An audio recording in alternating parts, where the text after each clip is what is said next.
ഞാൻ ജോർജ് മത്തായി, എറണാകുളം ജില്ലയിലെ എടക്കാട്ടുകലിൽ നിന്ന് വരുന്നു. ഞാൻ ഒരു ഓർത്തഡോക്സ് വിശ്വാസിയാണ്. ഞാൻ ഇവിടെ ഒരു 7 കൊല്ലത്തോളം അക്കൗണ്ടൻ്റായിട്ട് വർക്ക് ചെയ്യുമായിരുന്നു, MBA കഴിഞ്ഞിട്ട്. അപ്പോൾ ഒരു കരിയർ ഗ്രോത്ത് എനിക്ക് ഇല്ലായിരുന്നു. അപ്പം അങ്ങനെ ഓർത്തപ്പോൾ പുറത്തേക്ക് പോകാൻ വേണ്ടി ഇരിക്കുമായിരുന്നു.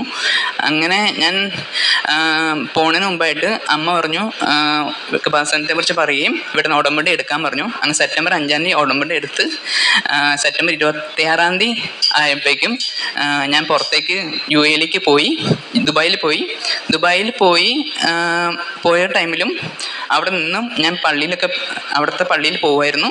ജപമാലയും കാശിരൂപം വെച്ച് പ്രാർത്ഥിക്കുമായിരുന്നു. അങ്ങനെ ആഴ്ചയിൽ വന്ന് 3 ദിവസം കഴിയുമ്പോൾ എനിക്ക് ഇൻ്റർവ്യൂ കിട്ടി. ഞാൻ അമ്മയുടെ തൈലം നെറ്റി പുരട്ടി കാശുരൂപം വെച്ചുകൊണ്ട് ഇൻ്റർവ്യൂ അറ്റൻഡ് ചെയ്യാൻ പോയി. അങ്ങനെ പോയി 2ാമത്തെ ഇൻ്റർവ്യൂവിന് ഞാൻ സെലക്റ്റായി. എനിക്ക് ജോലി കിട്ടിയ ശേഷം അപ്പോഴും അവർ പറഞ്ഞു, നമുക്ക് 1 മാസം കഴിഞ്ഞിട്ടായിരിക്കും വിസ അടിക്കണേന്ന് പറഞ്ഞു. അതിനിടയിൽ എൻ്റെ ചേട്ടൻ്റെ കല്യാണം ഫിക്സായി. അപ്പോൾ അവിടെ എല്ലാവരും പറഞ്ഞു, ഇനി ഒരു കൊല്ലം കഴിയാതെ ലീവൊന്നും കിട്ടില്ല. അപ്പോൾ പിന്നെ ഇനി എൻ്റെ ചേട്ടൻ്റെ കല്യാണം പറ്റാൻ ചാൻസ് ഇല്ല. ഞാനോട്ട് ഇനി അങ്ങനെയാണ് വിധിയെങ്കിൽ അങ്ങനെ നടക്കട്ടെ. ഞാൻ ഈശോയോട് പ്രാർത്ഥിച്ചു, മാതാവിനോട് ജപമാലയും കുർബാന സ്വീകരിക്കുകയൊക്കെ ചെയ്തു. അങ്ങനെ 1 മാസം കഴിഞ്ഞപ്പോഴേക്കും കമ്പനിക്കൊരു ലീഗൽ ഇഷ്യൂ വന്നു, അതിന് നാഷണാലിറ്റി ഇഷ്യൂ എന്ന് പറയുമ്പോൾ നമ്മുടെ കമ്പനിയിൽ ഫുൾ ഏഷ്യൻസ് ആയിരുന്നു കൂടുതൽ. ഏഷ്യൻസ് അല്ലാതെ ഏഷ്യൻസിൽ ഒരാളെ റിക്രൂട്ട്മെൻറ്റ് നടത്തിയാൽ മാത്രമേ ഞങ്ങൾക്ക് വിസ അടിക്കാൻ കമ്പനിക്ക് അനുവാദം കിട്ടുള്ളൂ.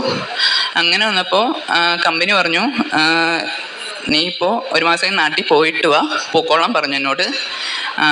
അങ്ങനെ പറഞ്ഞപ്പോൾ അത് സങ്കടമൊക്കെ വന്നു. അങ്ങനെ എന്നാലും ഞാൻ ഡിസംബർ 24-ാം തീയതി നാട്ടിലേക്ക് തിരിച്ചു വന്നു. കിട്ടിയ ജോലി പോലും ഒരു സങ്കടം എനിക്കുണ്ടായിരുന്നു.